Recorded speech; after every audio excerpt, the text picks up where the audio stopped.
అంటే దేవుని పరిశుద్ధ గ్రంథము నుండి మనం బలలో పాల్గొనడానికి ముందు కొన్ని లేఖన భాగాన్ని ధ్యానించుకుంటాము.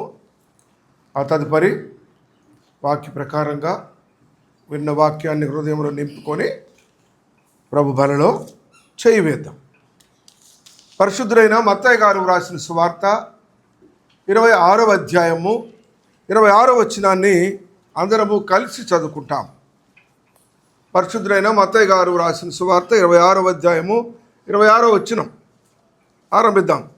వారు భోజనము చేయుచుండగా యేసు ఒక రొట్టె పట్టుకొని దానిని ఆశీర్వదించి విరిచి తన శిష్యులకిచ్చి, మీరు తీసుకొని తినుడి, ఇది నా శరీరం అని చెప్పెను. ఒకరు చదవండి. వారు భోజనము చేయుచుండగా ఒక రొట్టె పట్టుకొని ఆశీర్వదించి బలలో, ప్రభు బలలో మొట్టమొదటి దాగి ఉన్న మర్మం ఏమంటే ఆశీర్వాదం. ఏమన్నది? ఆశీర్వాదం. ఏం ఆశీర్వాదము? బలలో పాల్గొంటే లాటరీ కలిసి వస్తుంది, పెద్ద ఉద్యోగం వస్తుంది, ప్రమోషన్ వస్తుంది, జీతం వస్తుంది, ఆయుష్ పెరుగుతుంది. నా దానికోసం యేసు ప్రభు అంత కార్యం చేయనక్కర్లే. 6వ అధ్యాయం యోహాను సువార్త 6వ అధ్యాయం 51వ వచనంలో ఈ ఆశీర్వాదాన్ని ఆయన బయలుపరుస్తా ఉన్నాడు. చూద్దామా? యోహాను సువార్త 6వ అధ్యాయం 51వ వచనం. పరలోకము నుండి దిగి వచ్చిన జీవాహారమును నేనే, ఎవడైనను ఈ ఆహారమును భుజించితే, ఇది ఆశీర్వాదం. ఏం ఆశీర్వాదం? ఎటర్నల్ లైఫ్, నిత్య జీవము. ఈ ఆశీర్వాదం వేరే అది కాదు. బల్ల తీసుకుంటే ఎందుకైనా మంచిది, అదృష్టం కలిసి వస్తుంది. Never. It is not for worldly blessing. అది కాదు ఇక్కడ. అమ్మ పూర్తి చేయండి వచ్చనని.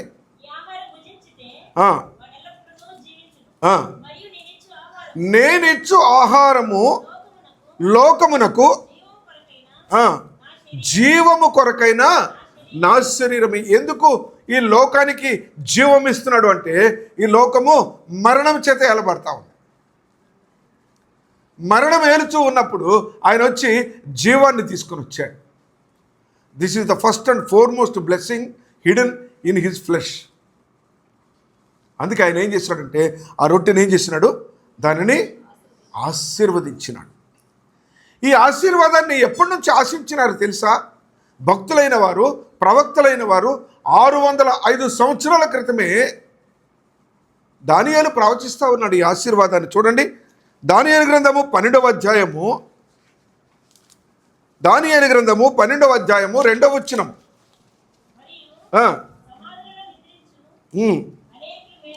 అనేకులు మేలుకొనెదరు. ఏంటది? ఈ నిత్య జీవం గురించి దాదాపుగా BC 602లో prophet Daniel was telling, but they could not get it. వారికి దొరకలేదు ఆ భాగ్యం. ఆశ్చర్యం అది. కన్యక గర్భవతి అయి కుమారుని కనును. ఎప్పుడన్నారు తెలుసా? క్రీస్తు పూర్వం 740 సంవత్సరాల క్రితం అన్నారు. Since then the eye of the Lord is searching the world. అలాంటి సూటబుల్ విమెన్ ఎక్కడుందని వెతుకుతూ వస్తే ఎప్పటికీ 740 సంవత్సరాలకు మరి అనే ఒక కన్యక దొరికింది. దేవుని సంకల్పం నెరవేర్చబడాలంటే అంత సులభం కాదండి, అంత సులభం కాదు. నిత్య జీవముని గురించి దానియేలు అంటున్నాడు. చదవండి మరొక మారు. సమాధులలో నిద్రించు అనేకులు మేలుకొనెదరు, కొందరు నిత్య జీవం అనుభవించాలా. ఆ నిత్య జీవాన్ని ఇప్పుడు తీసుకొచ్చాడండి. ఆ నిత్య జీవానికి అంటే ఒక దానియేలు యొక్క ప్రవచనం తర్వాత చరిత్ర ఏం చెప్తుందంటే 605 సంవత్సరాలు అయిందట. ఎన్ని మరి జనరేషన్స్ దే లాస్ట్ ఇట్ కదండి. ఎంతమంది పోగొట్టుకున్నారు. ఇప్పుడు మన ముందుకు వచ్చినాక మనకు అవకాశం వచ్చినాక మనం పోగొట్టుకుంటున్నాం అంటే ఏమనాలా చెప్పండి? నేటికి కూడా ఏ సంఘానికి వెళ్ళినా, ఎక్కడికి పరిచర్యకి వెళ్ళినా ఒక దుఃఖకరమైన బాధ ఏమంటే, మీరు చేతులు ఎత్తండి, నేను బల్లేస్తాను. ఎందుకు ఎత్తాలండి? అందరికి ఇవ్వరా? అందరికి ఇవ్వరా? కొందరే ఇంకా బలను సమీపించక, ఇంకా బలలో పాల్గొనక, ఈ నిత్యజీవం అనే ఈ ఆశీర్వాదాన్ని మరి పొందక, మరి ఏం ఆశించి మందిరానికి వస్తారో, ఏం ఆశించి పాటలు పాడతారో, ఏం ఆశించి బైబిల్ కొంటారో, ఏం ఆశించి బైబిల్ చదువుతారో తెలియదు. అవునా కాదా? ఒకసారి ప్రశ్నించుకోవాలా. What for we are spending time here? What for this place is occupied by you? అయ్యా ఇప్పుడు 2 సంవత్సరాలు అయింది, ఏం ఫలించట్లేదంటే, ఈ 2024 కూడా ఉండని అయ్యా, ఫలించకపోతే 25లో చూద్దామని సంగతి అన్నాడు. అంతేనా? పాపాత్ములంతా కరుణలో చచ్చిపోయి పుణ్యాత్ములంతా మిగిలేరా? What for we are remaining here? What for still we are living? దేని కొరకు? ఎందుకొరకు? Purpose of God we must understand, we must know what is the difference between all creatures and man. మనిషికి మిగతా ప్రాణులకు వ్యత్యాసం అది ఎరగాల. దాదాపుగా ఇక్కడ నేను ఒకసారి ఆ చరిత్ర అసలు దానియేలు ఎప్పటిది ప్రాఫిట్ అని చూస్తే 605 years బ్యాక్ చెప్పాడట, నిత్యజీవం అనుభవిస్తారు మనుషులు అని. అనుభవిస్తారని చెప్తే యేసు ప్రభు వస్తే కానీ అది మనకు దొరకలేదు. మరొక మాట చూద్దాము బల విషయమై 26వ అధ్యాయము మత్తయి సువార్త 26వ అధ్యాయము చూడండి, ఇందాక చదివిన భాగం. ఒక్క రొట్టెను పట్టుకొని దానిని ఆశీర్వదించి విరిచి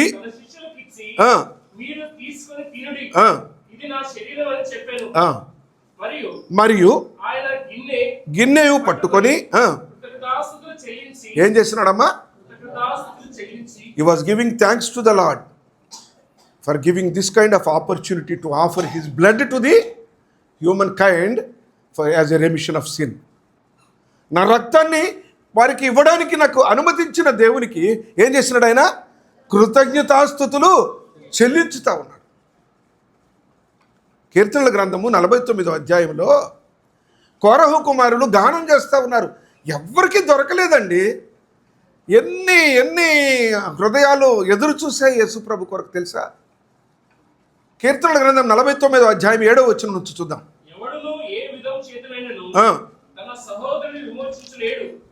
చూసారా? ఎవడును ఏ విధము చేతనైనను, తమ్ముడు అందించండి, తన సహోదరుని విమోచించలేడు.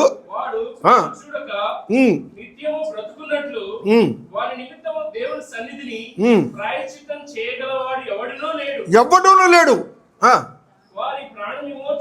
వారి ప్రాణ విమోచన ధనము బహు గొప్పది, ఎన్నటికి తీరక ఉండవలసినదే. Yes, this also I have searched for verification of this psalm. It is written in BC 850 years. ఆ విమోచన ధనము కొరకు వారు ఆనాడే ఆరాటపడ్డారండి. వారికి దొరకలేదు. 850 సంవత్సరాల క్రితం రాసినటువంటి కీర్తన. ఎంత ఎదురు చూశారండి వాళ్ళు? 8.5 centuries they looked for, they were waiting for this kind of the remission. క్రయధనం చెల్లించే వాళ్ళు ఎవరున్నారు? ఏమంటారు? మళ్ళా చూద్దాం తమ్ముడు, మళ్ళా చదవమ్మా. అమ్మమ్మ అలా కాదు నాన్న, మళ్ళా 7th నుంచి. ఎవడును ఏ విధమైన చేతనైనను ఎవరు విమోచిస్తారో చెప్పండి ఒకసారి. ఎవరు కూడా భార్య భర్తని విమోచించలేరు, భర్త భార్యని విమోచించలేరు, సహోదరుడు మరి సహోదరుని విమోచించలేరు. ఎందుకనంటే సరైన క్రయధనం ఎవరు చెల్లించలేరు. అలా చేయలేకపోవటం వల్ల 9వ వచనం ఏమంటాడు? 9వ వచనం, ఎప్పుడూ తీరదేమో అనుకున్నారమ్మా. వాళ్ళు పాటలు పాడుకునేటప్పుడు వాళ్ళ కీర్తన ఈ క్రయదానం చెల్లించే వాళ్ళు ఎవరైనా ఉంటారు? ఇది ఎప్పటికీ తీరేది కాదేమో, ఎప్పటికీ తీరదేమో అనుకున్నారు. ఎంత బాధకరమైన సంగతి కదా. చూడండి మార్కు సువార్త 10వ అధ్యాయం. దానికి ముందు ఒక మాట చూసుకొని ముందుకు వద్దాము. దినవృత్తాంతముల గ్రంథము, 2వ దినవృత్తాంతముల గ్రంథము 20వ అధ్యాయము 19వ వచనం.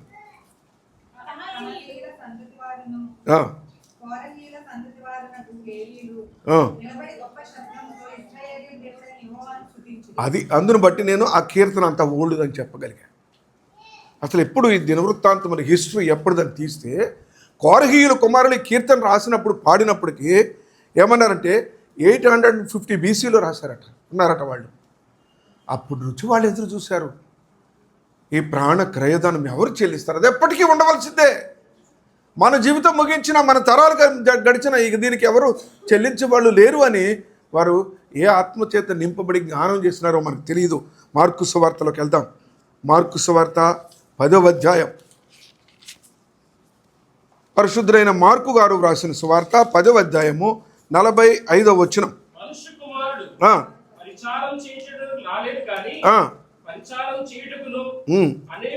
అనేకులకు ప్రతిగా విమోచన క్రయధనముగా. అమ్మా, ఎవరు చెల్లించారు? విమోచన క్రయధనం కొరకు ఎదురు చూశారు. ఈ విమోచన క్రయధనం ఎట్లుండాల్సిందే. ఎవరు చెల్లిస్తారు? కోరహు చెల్లించలేడు, కుమారులు చెల్లించలేడు, దావీదు కదా, సొలొమోను. మీ హిస్టరీలో ఎవరి పేరు తీసినా కూడా విమోచన క్రయధనం చెల్లించగలిగిన వాళ్ళు, ఒక పాపానికి మానవుడు చేసిన తప్పిదానికి క్రయధనం చెల్లించే వాళ్ళు ఎవరు లేరు. ఏదైనా చిన్న మిస్టేక్ జరిగితే, ఎవరి వల్లైనా జరిగితే, అన్న ఆ పాపను బట్టి లేదంటే ఆ తమ్ముని బట్టి నేను క్షమాపణ అడుగుతున్నా, పోనీ అన్న చెప్పగలుగుతా. లేదు బ్రదర్, మీరు ఒట్టి క్షమాపణ అడిగితే కాదు, దానికి కొంత క్రయం చెల్లించాల్సి వస్తుందంటే చెల్లించగలనా? ఏమంటారు ఇక్కడ? ఎంత చక్కగా రాస్తాడు. అనేకులకు ప్రతిగా విమోచన క్రయధనముగా తన ప్రాణం ఈయటానికి వచ్చినాడండి. ఏం చేసి? ఏ ఎడ్ల చేత, ఏ మేకల చేత, ఏ గొర్రెల చేత కానీ ఆ విమోచన క్రయధనము చెల్లించడానికి ఆయన ఈ లోకానికి వచ్చినాడు. ఆ సంగతిని జ్ఞాపకం చేసే బలని ఇక్కడ పెట్టినాడు. ఇది ఎవరికో కరిగిన దర్శనం కాదు, ఇది ఎవరికో వచ్చిన కళ కాదు, ఇది ఎవరికో వచ్చిన ఆలోచన కాదు. If you can't understand the secret of table, ఆ బల్ల నువ్వు వదిలిపెట్టి వెళ్ళలేవు. జ్ఞాపకం పెట్టుకో, వదిలిపెట్టి వెళ్ళలేవు. కీర్తనల గ్రంథము 98వ అధ్యాయం. కీర్తనలు 98వ అధ్యాయము 3వ వచనం. ఇశ్రాయేలు సంతతికి ఆయన జ్ఞాపకం చేసుకొని ఉన్నాడు. భూదిగంత నివాసులందరూ మన దేవుడు కలుగజేసిన రక్షణను చూచిరి. ఇది ఎప్పుడుదో తెలుసా? ఈ ప్రవచనం BC 1000, 1000 ఏళ్ల క్రితం చెప్పిన ప్రవచనం ఇది. ఇది ప్రవచనాత్మకమైన కీర్తనలో కీర్తనకారుడు రాస్తూ ఉన్నారు, చదువుతూ ఉన్నారు. ఈ గీతం ఎవరిది?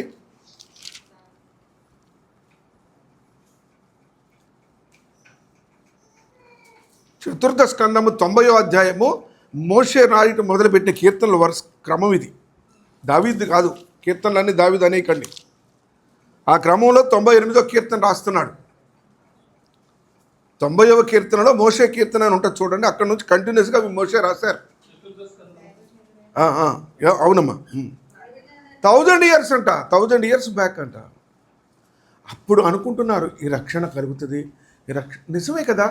ఈ రక్షణ భాగ్యం మేము ఉంటే, మోషే కొరకు కనుక క్రయధనము చెల్లించబడి ఉంటే అతడు తప్పకుండా కనానులో ప్రవేశించేవాడే. ఒక మాట నోరు జారినందుకు అతనికి విమోచన దొరకలే. At last God has warned him, don't pray again అన్నాడు. ఆ విషయం మళ్ళీ అడగొద్దు అన్నాడు. అవునా? ఎంత బాధ, ఎంత బాధ. How much life he dedicated for Israelites, but he has not reached the goal. డెస్టినేషన్కి వెళ్ళలేకపోయినాడు. ఆనాటికి విమోచన క్రయధనం చెల్లించబడలేదు. కానీ నేడు మన కొరకు పరలోకంలో ప్రవేశము అనుగ్రహించబడతా ఉంది. అంటే ఇదంత భాగ్యం, ఇదంత భాగ్యం. మళ్ళీ ఒక మాటకి వెళ్దాము, మొదటి వచనానికి వెళ్దాము. మొదటి భాగానికి మత్తయి సువార్త 26వ అధ్యాయము. ఎక్కడి వరకు వచ్చాం? కృతజ్ఞతాస్తుతులు చెల్లించి వారికిచ్చి దీనిలోనిది మీరందరూ తాగుడి, ఇది నా రక్తము అనగా పాప క్షమాపణ నిమిత్తము. ఇక్కడ రెండు మాటలకు గుర్తుపెట్టుకోవాలి. ఒకటి ప్రామిస్డ్ బ్లడ్, నిబంధన రక్తం, ఊరికనే కాదు, నిబంధన ఉన్నది దానిలో. రెండోది పాప క్షమాపణ ఉన్నది. ఇప్పుడు మూడు విషయాలు చూస్తూ వచ్చాం. ఒకటి, మొదటిది ఏంటి? నిత్య జీవం, that is the first blessing. Second blessing ఆయన కృతజ్ఞతాస్తుతులు విమోచన క్రయధనముగా ఆయన ఇచ్చినాడు. ఇప్పుడు ఇక్కడ అంటున్నాడు పాప క్షమాపణ నిమిత్తము నిబంధన రక్తం. నిబంధన రక్తం అనేకుల కొరకే, అనేకుల కొరకని చెప్తున్నాం, కానీ అనేకులు తీసుకుంటున్నారా? అనేకులు పాల్గొంటున్నారా? అన్యుల సంగతి వదిలిపెట్టండి, వచ్చిన వాళ్ళు ఎంతమంది పాల్గొంటున్నారు? ఇది ఎప్పుడు బాధే, నాకు ఇబ్బందే. ఐ ఆల్వేస్ థింక్ ఇట్, ఎందుకు ఇట్లా అయిపోతుంది అనుకుంటా నేను. ఒకవేళ ఈ దినమే నీ దినం అయితే బల తీసుకునే తీర్మానం నువ్వు ఎప్పుడు తీసుకుంటావు? నీ ముందుంచబడిన జీవాహారాన్ని తీసుకోకుండా నువ్వు వెళ్ళిపోతున్నావంటే ఏమనాలి? నిన్ను ఏమనుకోవాలి? నీ అంతరాత్మ మాట్లాడట్లేదా నీతో? ఎన్నిసార్లు వింటే ఆ థాట్ అనేది ప్రొవోక్ చేస్తుంది నీ నీ నీ ఇంటర్నల్ స్పిరిట్ అంటున్నా నేను. కొలస్సీయులకు రాసిన పత్రిక పౌలు గారు రాస్తూ ఈ పాప క్షమాపణ గురించి కొలస్సీ సంఘానికి రాశారు. మొదటి పత్రిక, మొదటి అధ్యాయము 14వ వచనం. ఆ కుమారుని యందు ఏముందమ్మా? మనకు విమోచనము అనగా. పాప క్షమాపణ అంటే అర్థం ఏంటనుకున్నారు? పాపము నుంచి విమోచన, విడుదల. ఆ భయం ఇక్కడ లేదు. ఇప్పుడు ఆ భయం లేదు. ప్రభు నన్ను క్షమించినాడు అన్నాక ఏమవుద్దో ఏమో, ఏం జరుగుద్దో ఏమో నేను గబుక్కుని అన్నాను, మరి దీనికి నాకు ఏం పనిష్మెంట్ వస్తుందో, దీనివల్ల నేను ఏమో అనుభవించాల్సి వస్తుందో అది ఎప్పటికీ జరగదు. అదే ఏమంటారంటే చాలామంది మామూలుగా లోకరీతిగా ఏమంటారంటే ఎప్పటికైనా దానికి సంఘ నష్టం నువ్వు అనుభవిస్తావనో ఇంకో జరుగుద్దనో అంటారు. ఎవరు ఇక్కడ పాప క్షమాపణ అనే మాటకు మరొక మాట విమోచన, the deliverance from the sin. We're delivered from the sin. ఆ డెలివరెన్స్ని మనం ఎగ్జాంపుల్ తీసుకోవాలంటే ఒక్కసారి ఐగుప్తు నుండి బయలుదేరినాక, బానిసత్వం నుంచి వాళ్ళు డెలివరెన్స్ దొరికినాక, విమోచించబడ్డాక వాళ్ళు నో మోర్ గోయింగ్ బ్యాక్. వాళ్ళకి మళ్ళీ పోతానన్నా కూడా ఎర్ర సముద్రాన్ని చీల్చేవాడు ఎవరు లేడిగా. అడిగారు వాళ్ళు కదా, ఐగుప్తులో ఉంటే సొరకాయలు తినేవాళ్ళం, బీరకాయలు తినేవాళ్ళమే, మాకు ఆడ సమాధులు లేవు, మరి పోండి అంటే ఎవరు పంపిస్తారమ్మా? ఎవరు పోగలరు? ఎట్లా పోగలరు? No going back. అది విమోచన అంటే, అది విమోచన. కనుక ఇక్కడ పాప క్షమాపణ నిమిత్తం అనగా ఏమన్నారు? ఆ కుమారుని యందు మనకు విమోచనము అనగా పాప క్షమాపణ. అపోస్తుల కార్యములు మరొక భాగం చూద్దాం. అపోస్తుల కార్యములు 5వ అధ్యాయం 31వ వచనం. ఇశ్రాయేలునకు ఇక్కడ ఇంకా కొంచెం క్లారిటీ ఉంది చూసారా? ఈ విమోచనకి రెండు కొంచెం ఎక్కువ ఎలాబొరేట్గా రాసుకుంటున్నారు పౌలు గారు. ఇక్కడ తెలియపరుస్తున్నాడు ఏమేంటి నానాది? మారు మనస్సును, పాప క్షమాపణను దయచేయుటకై దేవుడు ఆయనను అధిపతిని గాను రక్షకుని గాను తన దక్షిణ హస్తము చేత హెచ్చించి బలపరిచినాడు. ఏమేం చేయడానికి? మారు మనస్సును, పాప క్షమాపణను, ఆయనను అధిపతిగాను రక్షకుని గాను. ఇంక no one in this universe is there. ఎవరు లేరు. మనస్సు మార్చేవాళ్ళు లేడండి ఈ లోకంలో. మనస్సు మార్చేవాళ్ళు లేడు ఈ లోకంలో. మనిషిని మార్చవచ్చు, అలవాటు మార్చవచ్చు, అభ్యాసం మార్చవచ్చు, భాష మార్చవచ్చు. ఆయనను అధిపతిగాను రక్షకునిగాను.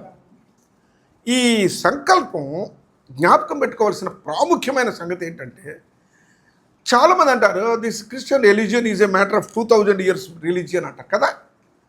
నో, ఈ ప్రణాళిక ఎప్పుడుదో తెలుసా అసలు? పేతురు వ్రాసిన మొదటి పత్రిక 1వ అధ్యాయము 18వ వచనం నుంచి.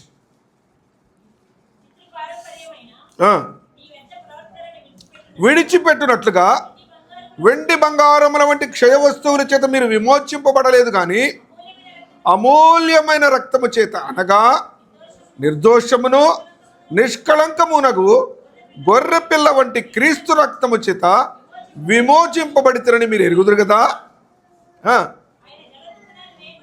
అదే చాలు, ఆ మాట చాలు.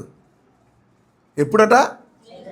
జగత్తు పునాది వేయబడక మునిపే. అందుకే నాకు చిన్నప్పుడు, నేను యంగ్గా ఉన్నప్పుడు నాకు ఒక డౌట్ ఉండేది. అదేంటి ఆదాము పాపం చేస్తాడు దేవుడికి తెలీదా? God knows very well. If man falls down, I have to give him salvation. రక్షణ ఇవ్వాల్సి ఉంటుంది, ఆయనకి తెలుసు. ప్రణాళిక లేని దేవుడు కాదు. అందుకే ఇక్కడ ఏమన్నాడు? జగత్తు పునాది, ఆదికాండం 1వ అధ్యాయం 1వ వచనం కంటే ముందు, ఆదికాండం 1:1 కంటే ముందు, జగత్తు పునాది వేయబడక మునిపే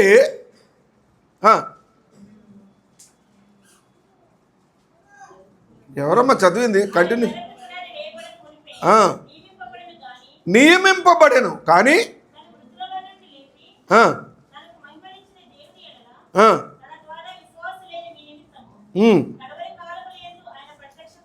ఆయన ప్రత్యక్షపరచబడిన. ఎప్పుడు? అది జ్ఞాపకం పెట్టుకోవాలా. ఇప్పటిది కాదు ఈ ప్రణాళిక, ఇప్పటిది కాదు ఈ ఆలోచన. అంటే జగత్తు పునాది వేయబడక మునిపే ప్రణాళిక ఉన్నది అంటే, నీ ఎడల నా ఎడల ఎప్పుడున్నది? నీ ఎడల నా ఎడల ఎప్పుడున్నదో కూడా రాసినాడు పరిశుద్ధ గ్రంథంలో. ఏమని? నీవు నీ తల్లి గర్భములో రూపింపబడక మునిపే.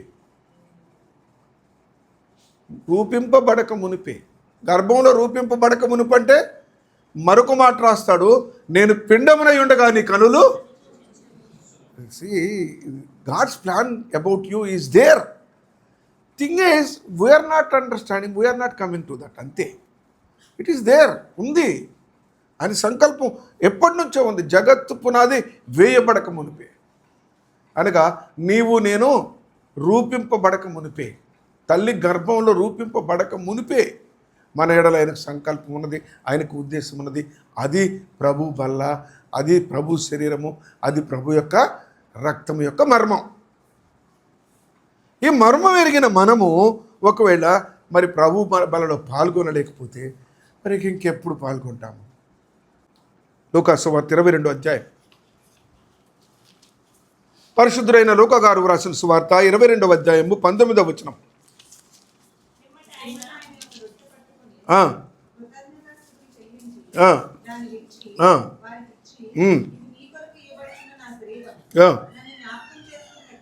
జ్ఞాపకం చేసుకోవాలి, నన్ను జ్ఞాపకం చేసుకోవాలి. ఒట్టిగా కాదు, ఇది జ్ఞాపకం చేసుకోవాలి. ఏమేమి జ్ఞాపకం చేసుకోవాలా? జ్ఞాపకం చేసుకోవాలా? దీనిలో ఆశీర్వాదం ఉందామని జ్ఞాపకం చేసుకోవాలా? ఇది కృతజ్ఞతలు చెల్లించింది, ఇది thanks, this has been given, ఇది వర్షిప్ అనమాట.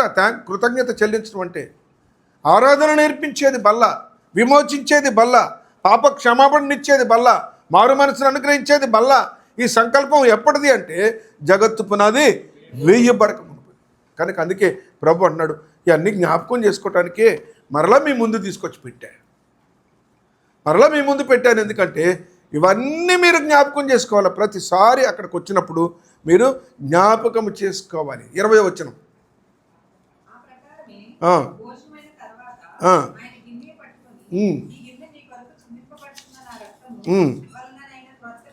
నా రక్తము వలననైనా క్రొత్త నిబంధన, కవెనెంట్,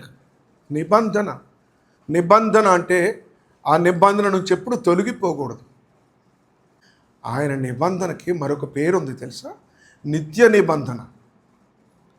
నిబంధన. లోకము మారిపోయినా ఆయన మారిపోడు, నేను మారిపోయినా ఆయన మారిపోడు. ఆయన బలలో ఆ ఆశీర్వాదం అలాగే ఉంటుంది, ఆ కృతజ్ఞతలు చెల్లించడం అలాగే ఉంటుంది. ఆ విమోచన అలాగే ఉంటుంది, పాప క్షమాపణ అలాగే ఉంటుంది. అవి మారిపోలే. Down some points, I will read that. We are blessed because of his sacrifice. Second thing, we give thanks to God because of his sacrifice. Third thing, we are delivered because of his sacrifice. ఇంకోటి, we remember him because of his sacrifice. ఎందుకు ఆయన పదే పదే జ్ఞాపకం చేసుకుంటామంటే ఆయన చేసిన త్యాగాన్ని బట్టి. We have union with the God through the congregation because of his sacrifice. These are the 5 things we must remember before we participate in the table.